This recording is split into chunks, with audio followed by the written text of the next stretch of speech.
Kama kuna kitu inabidi ukiogope kwenye maisha yako, basi ni kitu kinaitwa uoga.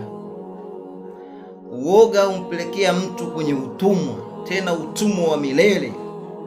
Uoga ndiyo kitu pekee ambacho kimempelekea Kobe aishi na utumwa wa kutembea na nyumba yake. Kobe anateseka kutembea na nyumba yake, yote ni kwa sababu ya uoga, wahenga wamesema. Hivyo basi,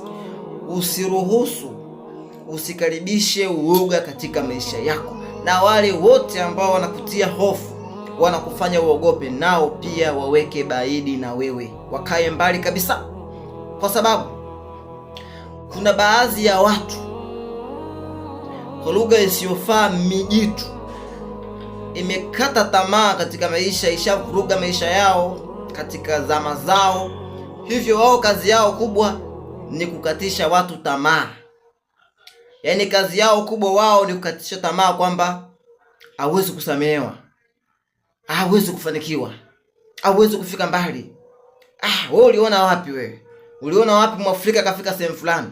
Uliona wapi ngozi nyeusi kafanya hivi? Hao watu waepuke, hawana kheri na wewe.